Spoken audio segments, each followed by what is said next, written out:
Бүгін бізде өте күшті тақырып, маған өте қатты ұнайды осындай тақырыптар.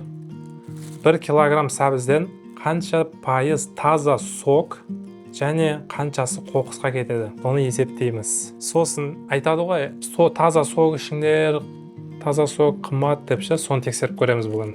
Мына сәбіздің бағасы 266 теңге, және де білетін боламыз 1 литр соғы қанша теңгеге шығатын.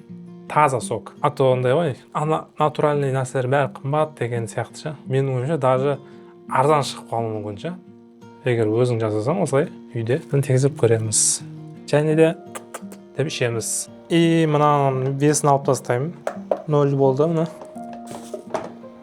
984, тағы біреуін салып жіберейін. Міне 1066 грамм болды. Минус авайт етемін. 0 болды. Енді есептейміз. Жаңа 1066 болған еді, по-моему, сол 1066-тан 866 қалды ғой. Ең маңызды сәтіне жеттік. Сокты өткіземіз. Қазір көреміз қалай болатын.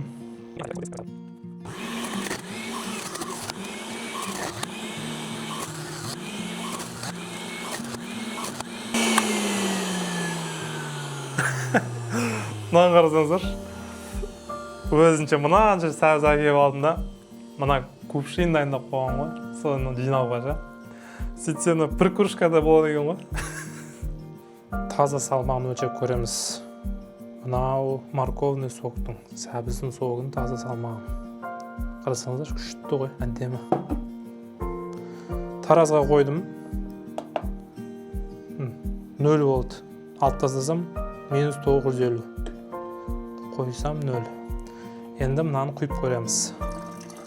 411 грамм. Жаңа 864 грамм еді ғой.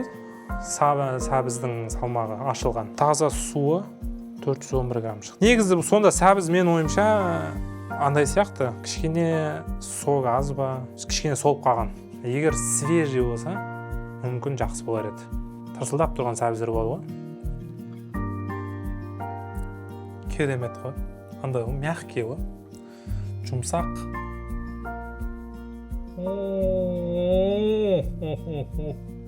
Мынаның бар мен үйдегілерге бөліп берейін.